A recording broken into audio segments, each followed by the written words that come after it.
सुबह सुबह अनु पलंग से उठ बैठी। आज उसका अपनी सहेलियों के साथ पिकनिक पर जाने का प्रोग्राम था। रात में उसकी सास विभा ने छोले बनाकर फ्रिज में रख दिए थे। सुबह जल्दी उठकर वे उसके लिए पूरी बनाने वाली थी। अनु ने आंखें बंद की और भगवान को धन्यवाद दिया कि उसे इतना अच्छा घर मिला है। अनु की माँ नहीं थी, हालांकि पापा ने उसे माँ बाप दोनों का प्यार दिया, फिर भी उसके मन में माँ के ममत्व की चाह सदैव बनी रही। शादी के बाद उसकी चाह पूरी हो गई। अनु ने रसोई घर में जाकर 2 कप कॉफ़ी बनाई। मम्मी उठिए, मुझे देर हो जाएगी। ज्यों ही उसने प्यार से विभा की बाह पर हाथ रखा, वो कांप गई। माँ का बदन तेज बुखार में तप रहा था। अनु ने उनका माथा छुआ और तेजी से अपने बेडरूम में आ गई। अभय को झिझोड़ते हुए वह बोली, अभय उठो, देखो माँ को कितना तेज बुखार है। अभय तुरंत उठकर मम्मी के कमरे में चल दिया। अनु ने अपनी सहेली माया को फ़ोन किया और बोली, हेलो माया, सॉरी मैं आज बाहर नहीं आ पाऊंगी। मेरी सासू माँ की तबीयत खराब है। अरे यह क्या कह रही हो तुम? सब तैयार है और ऐन वक्त पर तुमने कार्यक्रम कैंसिल कर रही हो। आज संडे है, अभय तो घर पर ही रहेंगे ना, वो अपनी मम्मी की देखभाल कर लेंगे। माया ने कहा, तुम ठीक कह रही हो माया, पर माँ को बीमार छोड़कर मैं घूमने नहीं जाऊंगी। प्लीज़ अनु, ज़्यादा आदर्शवादी मत बनो, सारा मज़ा किरकिरा हो जाएगा।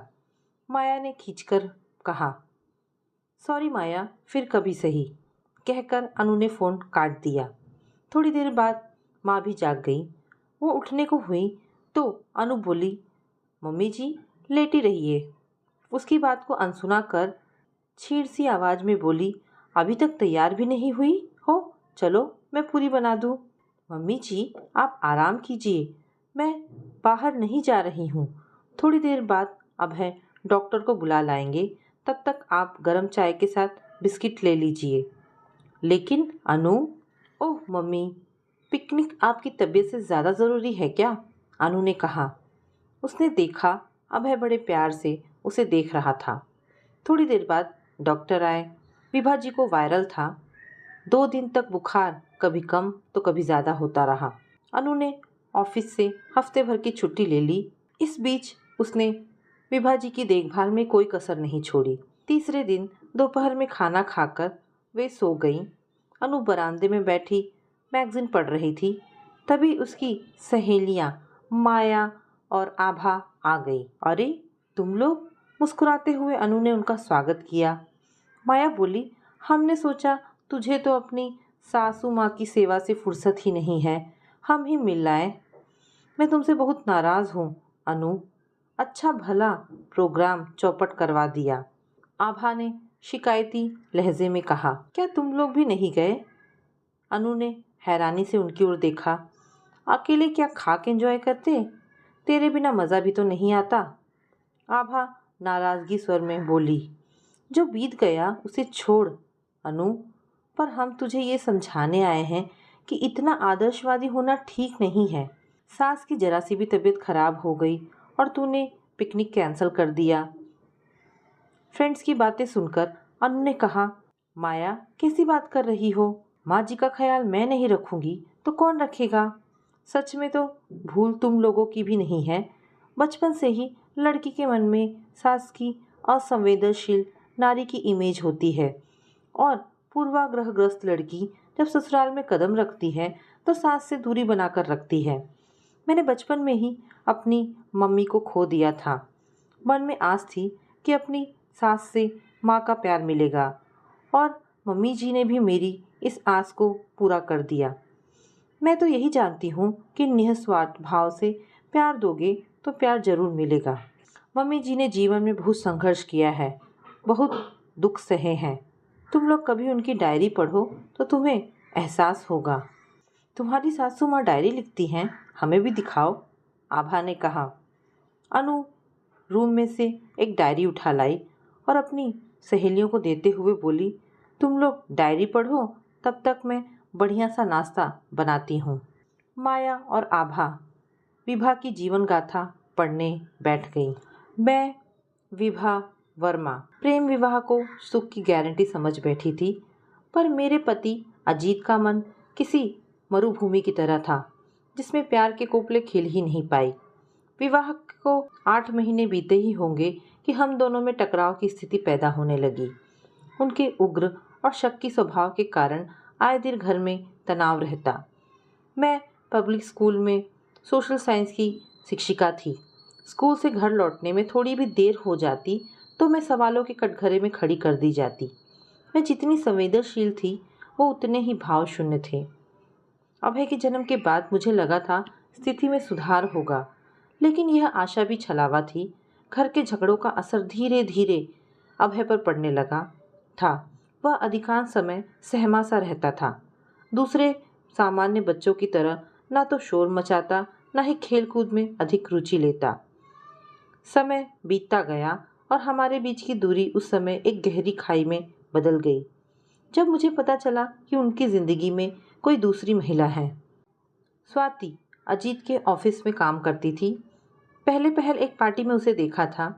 जिस अधिकार से उसने अजीत को थामा था, वह बात मेरे मन को खटकी थी, पर अजीत के प्रति अविश्वास नहीं उपजा था। हाँ, अब मुझे समझ में आया क्यों वह बेवजह मुझ पर शक करते थे। उनके मन में एक गिल्ट थी जो उन्हें कचोटती रहती थी। एक दिन अपनी एक साथी शिक्षिका के साथ मैं शॉपिंग कर रही थी कि सामने से आ रहे अजीत पर मेरी निगाह पड़ गई। उनकी बाह साथ में चल रही स्वाति के कमर में थी। उस रात हम दोनों के बीच जमकर झगड़ा हुआ। कितनी बेशर्मी से उन्होंने स्वीकारा था कि वो मुझे छोड़ सकते थे, किंतु स्वाति को नहीं। जल्द ही हमने तलाक ले लिया। मैं अभय पर अपना कानूनी हक चाहती थी, जिसके लिए अजीत तैयार हो गए। वह मेरी जिंदगी का सबसे कठिन दौर था। लोगों की सवालिया नजरें दूर तक मेरा पीछा करती। कभी मैं हमारे असुरक्षित भविष्य की चिंता में घुलती और कभी अपने 6 वर्ष के बेटे अभय की परवरिश की। वह अपने पापा को याद करके रोता तो उसे संभालना बेहद कठिन हो जाता था। तरह तरह के झूठे आश्वासनों से मैं उसे शांत कर पाती थी। उस समय मुझे किसी अपने की आवश्यकता थी, अतः मैंने अपनी माँ को अपने पास बुला लिया। 1 वर्ष पूर्व पिताजी का निधन हुआ था। तब से वह अकेली ही थी। माँ के आने से मुझे काफ़ी राहत मिली। अभय के सब कामों का दायित्व उन्होंने अपने ऊपर ले लिया था। अभय भी नानी के आने से खुश था। देखते ही देखते 1 वर्ष बीत गया। जीवन एक बार फिर पटरी पर आ गया। एक दिन स्कूल से घर लौटी तो माँ को बिस्तर पर लेटे देखा। उनके पैर में प्लास्टर था। मैं परेशान हो उठी। माँ, यह कैसे हो गया? क्या बताऊं, राशन लाने मार्केट गई थी। रास्ते में रिक्शा पलट गई। वो तो अच्छा हुआ भगवान ने मदद के लिए मनोज को भेज दिया, वरना पता नहीं क्या होता। माँ कुछ क्षीण स्वर में बोली, तुम भी कमाल करती हो माँ। तुमने किसने कहा था अकेले मार्केट जाने के लिए? तभी मेरे सहकर्मी मनोज कमरे में आए। उन्होंने मेज पर दवाइयाँ और फल रखे और बोले, इत्तेफाक से आज छुट्टी पर था, मार्केट घूमने निकला था। तभी मेरी आंखों के सामने ही माँ जी का ऑटो पलट गया। मनोज ने मदद की। विभा सहारा देकर डॉक्टर के पास ले गया। एक्सरे करवाया, प्लास्टर चढ़वाया और अब सारी दवाइयाँ लाया है। कैसी बातें कर रही हैं माँ जी, आप मेरी माँ जैसी हैं। मैंने मनोज का दिल से आभार प्रकट किया। मनोज और मैं एक ही स्कूल में पढ़ाते थे। उस दिन के बाद से वो अक्सर माँ को देखने घर आने लगे थे। धीरे धीरे उनकी औपचारिकता समाप्त होने लगी। माँ भी काफ़ी खुल गई थी। मनोज जब भी आते घर का वातावरण खुशगवार हो उठता। धीरे धीरे आत्मीयता बढ़ रही थी। बातें करते करते मनोज का यकायक खामोश हो जाना और मेरी ओर खोई खोई दृष्टि से देखना मुझे कहीं भीतर तक छू जाता था। उन नज़रों का मतलब समझकर भी मैं समझना नहीं चाहती थी। एक दिन माँ अभय को गार्डन में घुमाने ले गई थी। एकांत के उन क्षणों में मनोज ने मेरे समक्ष विवाह का प्रस्ताव रखा। मैं हैरान रह गई। सोच समझकर संयत स्वर में जवाब दिया था, दूसरे विवाह के बारे में तो मैंने कभी सोचा ही नहीं। यूँ भी आप अविवाहित हैं और मैं एक बेटे की माँ। ऐसा कैसे संभव है? अविवाहित हूँ तो क्या? तुमसे 3 साल बड़ा भी तो हूँ। मुझे कोई जल्दी नहीं है। तुम अच्छी तरह सोच लो, फिर जवाब देना। रात में मैंने माँ को बताया। वह उत्साहित हो उठी। आभा, सच कहूँ, मेरे दिल में भी कई बार यह ख्याल आया, पर तुम्हारी नाराज़गी के डर से मैं चुप रही। मनोज शक्ल सूरत में साधारण है तो क्या, स्वभाव से हंसमुख है और हर तरह से तुम्हारे लायक है। कैसी बातें कर रही हो माँ? मैं एक बेटे की माँ हूँ। माँ के साथ साथ तुम एक स्त्री भी हो, यह मत भूलो। पहाड़ से जिंदगी अकेले कैसे काटोगी? कुछ ही सालों में अभय बड़ा हो जाएगा, उसकी अपनी दुनिया होगी, तब तुम अकेली पड़ जाओगी। उस समय तुम्हारे अपने फैसले पर पछतावा होगा। शादी के बाद अभय तुम्हारे पास ही रहेगा, दूर थोड़े ही चले जाएगा। बहुत देर तक माँ मुझे समझाती रही थी। माँ तो सो गई, किंतु मेरे मन में विचारों का तूफान उठने लगा। सच ही तो कहती है माँ, अजीत ने दूसरा विवाह कर लिया। जिंदगी की सभी खुशियाँ उसे हासिल है और मेरे हिस्से में क्या आया? बेबसी, घुटन और अभय को पालने का कर्तव्य। मेरी अंतरात्मा ने मुझे धिक्कारा। यह कर्तव्य भी तो मैंने स्वेच्छा से ही हासिल किया है। यदि अजीत अभय को अपने साथ ले जाते तो? इस कल्पना से मेरा हृदय तड़प उठा और मैंने पास लेटे अभय को कसकर खुद से सटा लिया। मैं तो जी ही नहीं पाती उसके बगैर। मनोज हर तीसरे चौथे दिन घर आते थे, लेकिन मैं रोज ही उनकी प्रतीक्षा करती थी। मेरी सहमति पाकर मनोज उत्साहित हो उठे। मेरा मन फिर से सुखमय भविष्य के सपने बुनने लगा। इन पलों के बीच में भूल ही गई थी कि अभय उपेक्षित हो रहा था। कहाँ तो वो अपनी क्लास में हमेशा प्रथम आता था और कहाँ अब उसके दो दो विषयों में लाल निशान थे। होमवर्क भी अक्सर पूरा नहीं हो पाता था। उसमें असुरक्षा की भावना भर रही थी। वह चिड़चिड़ा होता जा रहा था। नए बन रहे रिश्तों की उष्णता ने मेरी दृष्टि को धुंधला कर दिया था। एक दिन मनोज के साथ बाहर घूमने का कार्यक्रम था। मैं तैयार हो रही थी, तभी रुआंसा सा अभय मेरे पास आया। आंखों में उमड़ आए आंसुओं को पीते हुए बोला, मम्मा, मैं भी तुम्हारे साथ चलूँगा। मैं काम से जा रही हूँ बेटा, तुम्हारे लिए ढेर सारी चॉकलेट लाऊंगी। तुम तब तक नानी के पास बैठकर पढ़ो। नहीं पढ़ना मुझे और चॉकलेट भी नहीं चाहिए। मैं बस तुम्हारे साथ चलूँगा मम्मा। गुस्से के आवेग में वह पैर पटक कर चिल्लाया। फिर ना जाने क्या हुआ, मेरे पल्ला पकड़कर फुट फुट कर रो पड़ा। मैं कर्तव्य विमूढ़ सी खड़ी रह गई। उसका इस तरह का व्यवहार मेरे लिए अप्रत्याशित था। मैंने प्यार से उसके बालों पर हाथ फिराया और बोला, अच्छा रोना बंद करो और तैयार हो जाओ। मुझे लगा अभय को साथ ले जाना अच्छा रहेगा। धीरे धीरे वह मनोज के साथ सहज महसूस करने लगेगा। किंतु जैसा सोचा वैसा कुछ भी ना हुआ। मनोज चुप्पी साधे बैठे रहे। रेस्टोरेंट में कॉफ़ी पीने बैठे तो मैंने टोका, इतना खामोश रहना था तो आए ही क्यों थे? वह कुछ क्षण मुझे देखते रहे और बोले, अब तुम ही बताओ, इसके सामने क्या बोलूं? इसे साथ लाने की क्या ज़रूरत थी? सुनकर मेरे मन को धक्का लगा। वह चाहते तो उस दिन उसके और अपने बीच की दूरी को कुछ कम कर सकते थे। कई बार उसे कह चुकी थी, उनका अभय के साथ घुलना मिलना ज़रूरी था, तभी वह उन्हें पापा के रूप में स्वीकार करेगा। उसके अगले रविवार को मनोज आए और बोले, विभा जल्दी से तैयार हो जाओ, तब तक मैं अभय को घुमा लाता हूँ, अन्यथा यह भी हमारे पीछे लगेगा। मनोज के आखिरी शब्द मेरे दिल को बींध गए। जबरन ठेल कर ही भेजा था मैंने अभय को। वह तो जाना नहीं चाहता था। रात में मनोज के साथ खाना खाकर लौटी तो माँ ने बताया कि अभय जब से लौटा है ना तो कुछ भी बात कर रहा है और ना ही खाना खाया है। मैंने सोचा मेरे अकेले बाहर चले जाने की वजह से मुझसे गुस्सा होगा, इसीलिए उसे मनाने के लिए मैं उसके पास लेटी, लेकिन वो उठ गया और माँ के पास जाकर लेट गया। कोई और समय होता तो मैं उसे मनाकर ही दम लेती, किंतु उस दिन मैं ऐसा कुछ भी न कर पाई। एक अजीब सा अपराध बोध मन को घेरे हुए था, जिसे चाहकर भी खुद को मुक्त नहीं कर पा रही थी। अगले दिन स्कूल की प्रिंसिपल मेहता जी ने मुझे बुलवाया। मेरे पहुंचते ही उन्होंने प्रश्न ताक दिया। आजकल अभय को क्या होता जा रहा है? विभा, उसे क्या हुआ है सर? कुछ भी तो नहीं। मेहता जी गौर से मुझे देखते हुए बोले, दो दो सब्जेक्ट में फेल है वो, और तुम कह रही हो कुछ भी नहीं हुआ। स्कूल के सबसे होनहार विद्यार्थियों में उसका नाम गिना जाता था। उसका व्यवहार भी असामान्य होता जा रहा है। उसकी क्लास टीचर का कहना है, क्लास में या तो गुमसुम रहता है या बेवजह दोस्तों से झगड़ा करने लगता है। मुझे लगता है उसके मन में कोई बात है जो वह खुलकर कह नहीं पा रहा है।